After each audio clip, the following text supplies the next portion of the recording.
السلام عليكم ورحمة الله وبركاته. أهلا بكم معايا يا حبايبي في فيديو جديد. النهاردة بما إننا كلنا عندنا برد اليومين دول طبعا كلنا عارفين تقلبات الجو زي ما انتم شايفين صوتي كده، الكحة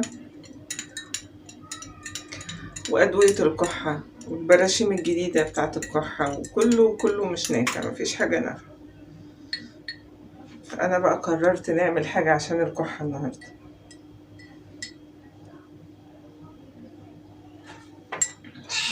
ايه هتشربي شاي؟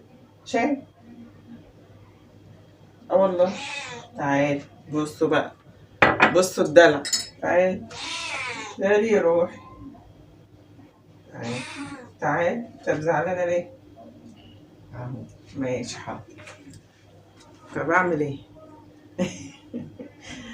طب بالذمة اللي عنده عيال بيعملوا معاه كده؟ عايزة ايه؟ يا جوز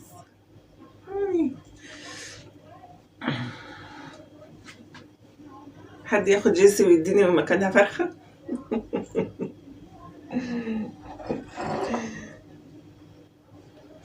بصوا ال 24 ساعة لازقالي كده، قاعدة على رجلي واقفة شايلاها. طب اطبخ ازاي واعمل ازاي؟ بصوا مجهزة عشان اعمل الغدا، الولاد في الامتحان وما شاء الله عليا قاعدة. خليني قاعدة جنبك. قعدت افطر، قعدت على رجلي ساعتين 3 وبتكسلني بقى مكاني. عجبكم كده؟ طب افطري، ما فطرتيش. خدي يعني. لا مش عايزة تنزل، ماشي ما علينا. امبارح كنت حاطة حنة في رجلي ومصممة تيجي تجري عليا، راحت واخدة الحنة في ايديها. خلاص مش هنزلك والله، خلينا قاعدين نقفل الفيديو بقى وما نعملش حاجة. عادي ولا يهمك. اه هنعمل الفيديو ولا هنقفل؟ ايه رأيكم؟ بصوا يا حبايبي، الوصفة دي مش بتاعتي خالص، انا شفتها على النت على قناة تقريبا أجنبية. عجبتني الفكرة قوي لسبب، كل المكونات اللي فيها فعلا فعالة جدا في المناعة وفي البرد. وفي حاجات كتير منهم أنا بستخدمها فعلا للبرد، كلنا بنستخدمها للبرد. كل المكونات اللي فيها مفيش بيت فينا ما استخدمهاش أثناء البرد والكحة والبلغم والحاجات اللي احنا عارفينها دي. فالفكرة كلها عجبتني، فأنا أعملها معاكم. أنا الكحة فصلت بس هي يومين واشتغلتني تاني. بصوا معانا أول مكون موجود في كل بيت، معايا برتقانة أهي. تعالوا بقى إيه ننزل الأخت جيسي بالعافية ونشوف الفيديو بتاعنا هيتعمل ولا لأ. يلا يا جوز، يلا يا حلو، يلا انزلي بقى افطري كده. يلا أيوة شطورة. خدي الجبنة بتاعتك اهي. بصي يا حبايبي، أول مكون معانا جيبوا برتقانة حلوة كده عشان احنا محتاجين يكون فيها عصارة كتير. خلاص ادي اول مكون معايا هو البرتقال. نجي بقى كده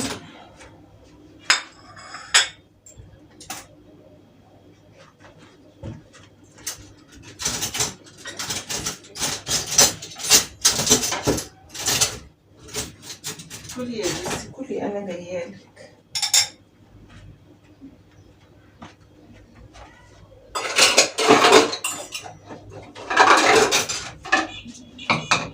تعالوا بقى بينا نشوف هنعمل ايه في البرتقال. بصي يا حبايبي، هنجيب برتقانة زي ما انتم شايفين كده. هبتدي اقطع الجزء اللي فوق ده اهو، نقطع حتة كمان زيادة، وخلوا دول ما ترموهمش هنحتاجهم. وهجيب معلقة وهبتدي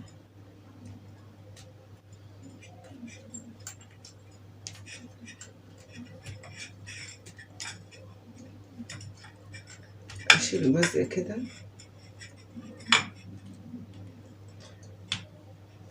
طبعا انا محتاجة العصارة اللي جوه ده اهي.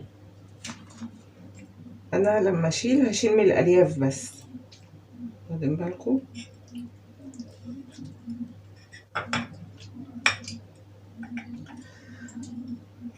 بالشكل ده كده. يلا بينا بقى نشوف الاضافات. نشوف اول مكون هنحطه معانا في البرتقانه ده اهي. اقرب لكم شويه اهي، عملتها بالشكل ده كده. طبعا يا حبايبي اول مكون غني عن التعريف، ان هو غني جدا جدا بفيتامين سي. طبعا فيتامين سي من الفيتامينات المعالجة للبرد، وطبعا كلنا عارفين ان احنا طول ما احنا عيانين وعندنا برد ناكل سفندي برتقان كده يعني. ماشي. تاني مكون عندنا، وطبعا كلنا عارفين ان هو ده اقوى مضاد حيوي رباني ربنا خلقه لنا نعمة لينا يعني. ده فص ثوم. ممكن تشقيه، ممكن تقطعيه كذا قطعة. انا هقطعه كده بالمقص. لا، زي ما قلت لكم انا كل حاجة عندي بستسهلها بالمقص. خلاص. تاني مكون عندنا او تالت مكون، برضو مكون رباني كلنا بدون استثناء عارفين ان هو طارد للبلغم وخافض برضو للكحة. هنشوفه ايه معانا دلوقتي. المكون التالت يا حبايبي اهو، بس انا مطلعاه من الفريزر. عارفين ايه هو ده؟ نفتح ناخد قطعة.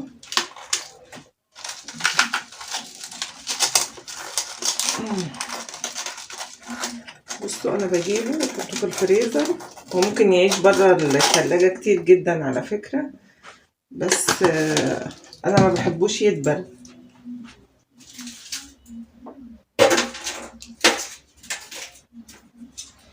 بصوا يا حبايبي المكون بتاعنا جنزبيل الفريش زي ما انتوا شايفينه كده. هقشره. انا عن نفسي في اوقات الكحة بغلي جنزبيل، بس الحقيقة انا مفترية شوية فبغلي الجنزبيل البودر، وده صعب جدا عن الجنزبيل الفريش. الجنزبيل البودر بيبقى حر جدا، مش اي حد يستحمله. بس عشان هي مجمدة ولسه مطلعاها من الفريزر.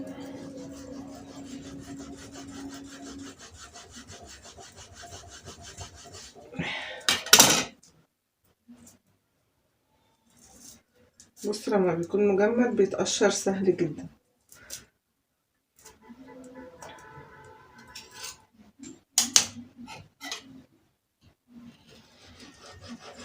انا مش محتاجة كمية كبيرة.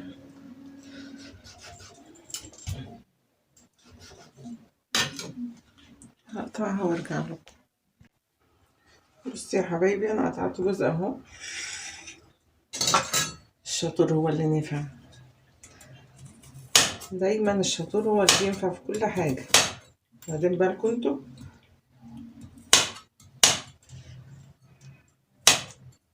انا مش محتاجة كمية كبيرة. ما تحطيش الاضافات بكميات كبيرة، لان انت ممكن تعملي كذا واحدة لكذا فرد في البيت، فاهميني؟ ادي الجنزبيل الفريش. مش محتاجة. بصوا خدت جزء من جزء من جزء يعني، مش حاجة خالص. نضيفها كده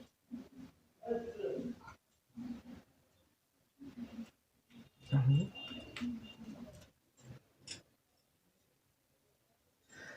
وبعدين هنروح بقى مغطيينها وسايبينها بالشكل ده كده لمدة ساعتين 3 لحد ما كله ياخد من كله، ونرجع نشوف هنعمل فيها ايه مع بعض. جنزبيل ما تمنعهوش من البيت، حلو جدا جدا في الشرب كمان. دايما خليكي قروبة وحطي حاجات ولو بسيطة في البيت، يعني مش هقولك بكميات، انا عارفة ان كل حاجة غليت، بس يعني بقدر الامكان، يعني مش لازم كميات كبيرة من الحاجة، بس الحاجة تكون موجودة تحت ايدك في البيت على طول. خلاص ادي كده لمدة 3 ساعات ونرجع نشوفها مع بعض. تعالوا بقى يا حبايبي بعد ما فات حوالي 3 ساعات على البرتقانة بتاعتنا القنبلة. تعالوا نشوفها. دي كده بعد ما فات عليها 3 ساعات بالمكونات بتاعتها كده كلها شربت من بعضها. تعالوا نشوف هنعمل فيها ايه. نجيب عصارة، عصارة البرتقال العادية دي،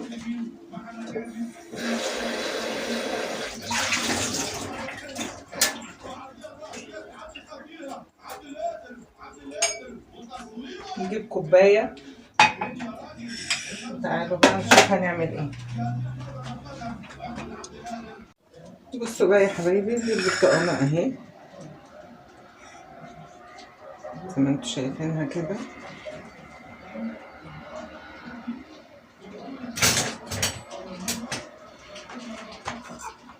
بالمكونات اللي احنا حطيناها فيها اهي شكلها كده. هاجي بقى دلوقتي على العصارة بتاعتنا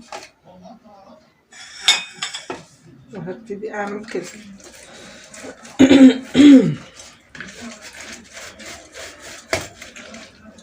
نسيبها بقى نطلع كل اللي فيها.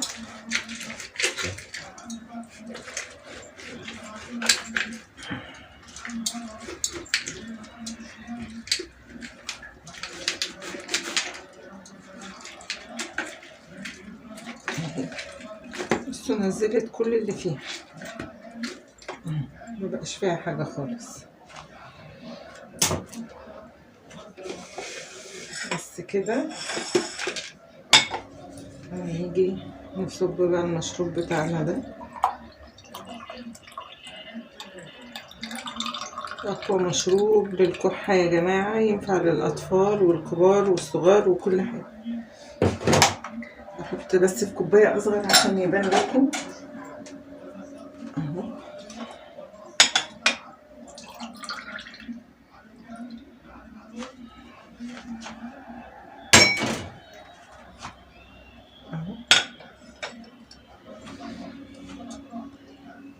ده كله مواد احنا حاجات مكونات من البيت احنا حاطينها بايدينا وعارفين احنا هنشرب ايه، عارفين هندي ولادنا ايه. وطبعا كل المكونات اللي فيها زي ما قلت لكم كلنا عارفين فوائدها للبرد والكحة، ملهاش اي حاجة نخاف منها ابدا. ده كده بقى يا حبايبي اقوى مشروب للكحة، يا رب تجربوه. طعمه مقبول جدا، يعني زي ما قلت لكم بلاش افوره في المكونات عشان الحاجه تبقى طعمها مقبول. بصوا على فكره طعم الثوم مش باين خالص، هو ممكن تشمي ريحته بسيط خالص، بس كطعم مستفز او يضايق اللي بيشربه خالص، مفيش يعني طاغي على الموضوع البرتقال. اتمنى يعجبكم، ويا رب يا رب بالشفا لكل اللي هيشربه ان شاء الله. وانا بصوا الكحه